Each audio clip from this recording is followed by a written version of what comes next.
Hello guys, welcome back to another video. What we're going to be solving today are the physics questions to the 2019 PAT entrance exam to Oxford University. Just a little note that in this video I'm going to be solving the physics multiple choice questions only, so this is only part one of a video series in which we're going to be going through the whole of this test paper.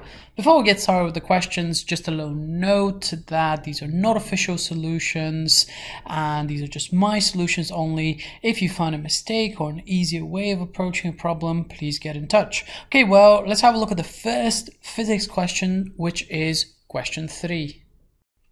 So consider a system of many interacting particles that each particle have a potential energy V as a function of R with respect to any other particle, where VR is proportional to R to a different power.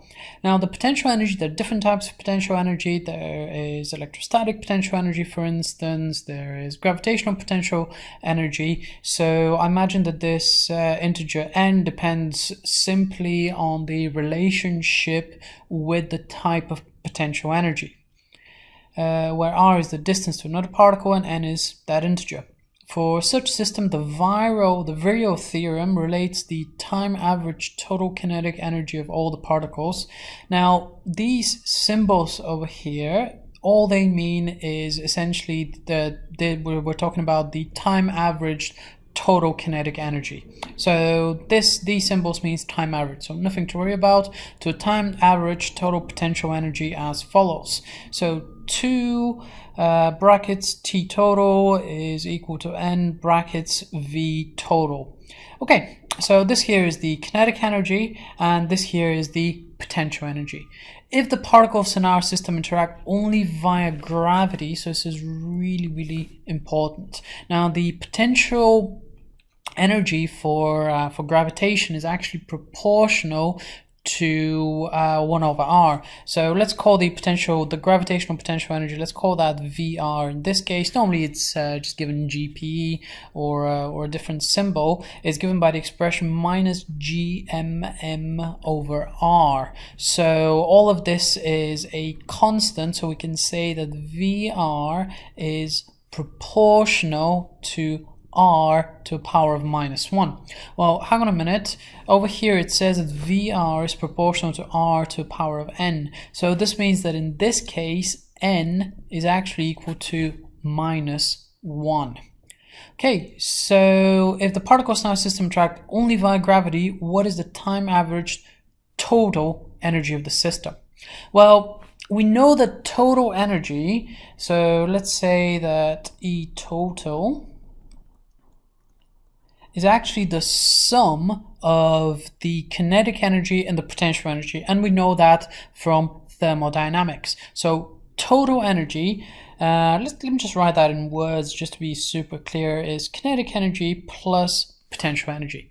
Now our kinetic energy in this case is, we can find that via this expression. So if we're to rearrange this for the time average total kinetic energy, this would be, so let's rearrange for this expression, maybe just over on this side. I'm going to say that brackets T total is actually equal to the integer n over 2 times the time averaged total potential energy, like so. This is just taken from this expression. However, remember that n is equal to minus 1, so I can say that this expression is equal to minus 1 over 2 VTOT, like that. Okay, well, let's put that, this here is our time averaged total kinetic energy. So this guy is just here. So minus a half VTOT plus VTOT, because, well, this is just our potential energy. So once again, this is our kinetic energy, and we got this via this theorem that they've given us here, and our potential energy is this. So this is clearly equal to just VTOT over 2, and therefore the correct answer will have to be C. So, question 4. The acceleration g due to gravity on a spherical planet in any universe is given by the following expression. G is gm over r squared. M is the mass, r is the radius, and g is the gravitational constant. Now, in a different universe, how exciting, the gravitational constant is g prime and has twice the value. Find the ratio of g of that planet over the Earth for a planet in a different universe which has half the radius, twice the density of the Earth. Okay, well, this is just a typical ratios question, so I'm going to start by just getting some idea for the expression for the planet. Now, g planet, okay, so that's equal to gm over r squared. However, the gravitational constant is twice its value, so it's going to be 2gm. Let's give it m prime because it's going to have a different mass compared to the Earth, and that's going to be divided by r squared, and it has half the radius, so that's r over 2 squared. Okay, now remember, mass in general is equal to the density times the volume, and the volume for a spherical planet is going to be 4/3 pi r cubed. So let's plug that in here. So it's going to be equal to 2g. Now rather than the mass, I'm going to write in the density, which is twice. Let's not forget that. So that's going to be times twice the density times the volume, which is 4/3 pi, multiplied by the radius, which is halved, and all of that is cubed. So let's divide that by r squared divided by 4. And let's see whether we can simplify a few things. So here we have 2 times 2, which is going to give us a 4. So I have 4g rho 4/3 pi r cubed divided by 2 raised to the power of 3, which is 8, and that's divided by r squared divided by 4. Okay, so let's do some cancelling out. First off, let's get rid of this 4, so that's going to be a 2, and so this is going to equal to g rho 4/3 pi. Now I'm not going to have r cubed over r squared, I'm just going to cancel that out, times r, and I'm going to write down this 2 over here divided by 2, just down there, divided by 2, and this 4, because we're dividing by 4 in the lower part of this fraction, we can just bring that up, so times 4, and if we cancel them out, what we're going to get is that g planet is going to equal 2g rho 4/3 pi r. Okay, now g for the Earth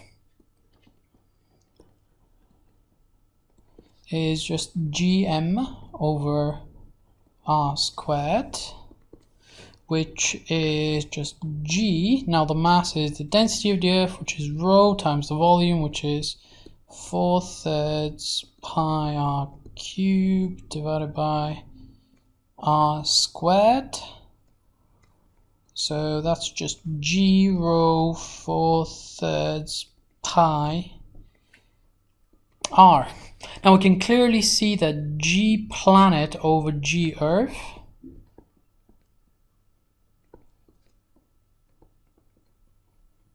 is just equal to 2. So let's see which answer is that. So it's going to be A. So next one, question 9. We have a long, thin, straight wire carrying an electric current I, causes a magnetic field of flux density B at a perpendicular distance r from the wire. And we have this expression that B is alpha I over r. The magnetic field points circumferentially around the wire. A second identical wire is placed parallel to the first one at a distance d. Okay, well, if we have a wire, let's say, let me just introduce two conventions, and I'm going to do them here. You've probably heard them or seen them before, but this means that the wire is going into the board. And this here means that the wire is out of the board. So you kind of have to imagine in 3D, the wire is going into the board, and here it's out of the board. This is essentially an old convention, so you can kind of imagine it, this is the back of an arrow, and this here is the tip of the arrow coming towards you out of the screen in this case. If I have a wire which is, let's say, going into the board like that, the magnetic field will point a circle, or will be circular around it. The direction of the magnetic field is going to be clockwise if the wire is pointing into the board, into the screen, into the paper. Now, the question is, find the current I2 that has to flow in the second wire if the flux density at a line halfway between parallel to the wire is to double. So we want to essentially double this vector. So let's see what happens if at basically the same distance I put another wire which is also going into the board. Well, I'm going to have another circle like that. Please excuse my circle drawing skills, but hang on a minute, the magnetic fields will actually cancel if that's the case, because the magnetic flux density is going in this direction here, but crucially over here it is going upwards. So if I had two currents which produce exactly the same current in the same direction, then the magnetic field at the point between them will be zero. So we don't want that. We want to double the field. So if that's the case, what we want to do is to have a wire in the opposite direction, because then the current will no longer be going in this direction, but it will be going in this direction, and it will be going here and here and here, and then will no longer be going upwards at this point, but it will be going downwards, and then the field will double. Therefore, the two currents need to be in the opposite direction, and in other words, I2 has to be moving in the opposite direction to I, and therefore the correct answer is D. So, question 10. When the phase of the moon as seen from the Earth is full, what phase of the Earth is seen by an observer on the moon? Well, the phases are always completely reversed for an observer on the moon looking over to the Earth. So if the moon is seen as full, then the Earth is seen as new. Now, why is that? Well, let's imagine the diagram. Please excuse my terrible artistic skills, but this here is the Earth and this here is the moon, and let's imagine the sunlight coming across from this direction. So when you get a full moon, the moon is over here, the sunlight is fully illuminating it. Now, if you were to place the moon where the sunlight is coming from, it would be completely obscured by the sunshine. Therefore, if the two observers were to swap, then if you are on the moon, then the Earth will be completely obscured by the sunlight, and therefore the Earth will not be visible if that's the case. Therefore, the correct answer is E. Question 11. In this circuit shown below, all the resistors have the same resistance R and the light bulb has some fixed resistance. You wish to change the state of the switches so the brightness of the bulb increases from its minimum to its maximum. Which sequence of switch states will achieve this? Well, the brightness of a bulb is fully dependent on the power that's been transferred within that bulb. Now, the power depends obviously on the voltage and the current, so P is equal to V times I. So in order to get the maximum amount of brightness, what we'll need to get is the minimum resistance in the circuit. Now we'll need to calculate all three of those options. So what will the resistance be when A only is closed? What will the resistance be when only B is closed? And what about when they're both closed? Okay, well, let's start off with A only. So let's just say that A, so let's just say A is closed. Say only A is closed. If that's the case, the current is going to go through there and then across to there. The total resistance will be R plus, now those two resistors are in parallel, so 1 over R plus 1 over R raised to the power of minus 1 is actually going to give us half of R, so R plus half of R, which is equal to 3 halves R, which is exactly 1.5 R. Okay, now let's compare this with the resistance in the other two cases. So let's start off with only B is closed. If that's the case, the total resistance will just be 2R because R plus R is equal to 2R. The current will simply go along here, then through this branch, go through those two resistors, then go through the bulb. Now, what if we had all of these switches closed, or both of these switches closed?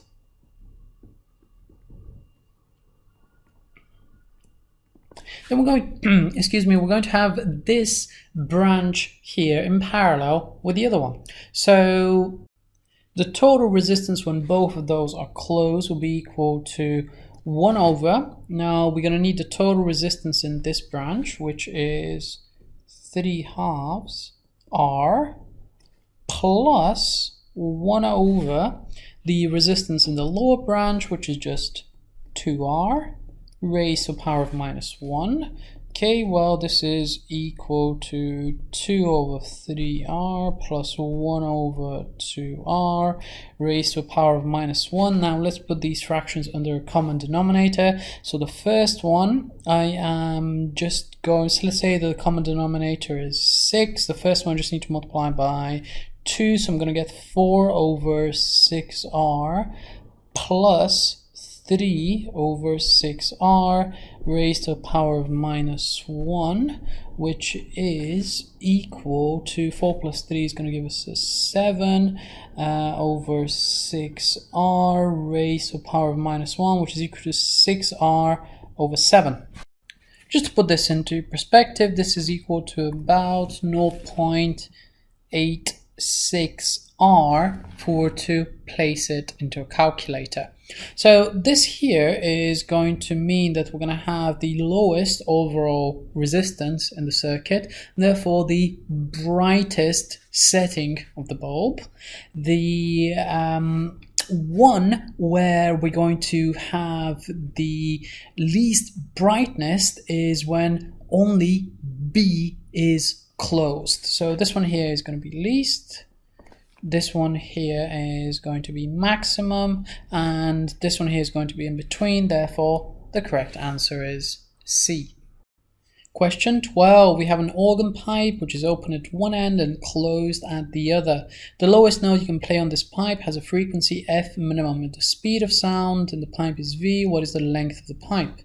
Well, the lowest harmonic, the lowest note occurs at the condition that the length is equal to a quarter of the wavelength. So it kind of looks a little bit like that. We know that because the condition is that if we have a solid boundary on here on the left hand side, if this is a node, then in order for this to be a meaningful sound, we want to have an antinode onto the other side, and this allows for the formation of a stationary wave. So we can say that the length of the pipe L, let's write this a little bit better, L is going to equal to a quarter of the wavelength. So it's going to be a quarter of the wavelength. Now the length will then be equal to 1/4, and a lambda is related to the speed of sound via the equation that the speed of sound is equal to lambda times the frequency. Therefore, lambda will be v/f minimum. So the length will be equal to a quarter times v divided by f minimum. And if we look over, this is actually answer B. Okay guys, thank you very much for watching this video. I'm going to carry on solving the written physics questions in another video, and if you found it useful, please consider giving this video a like and subscribing. Thanks again, and I'll see you in the next video.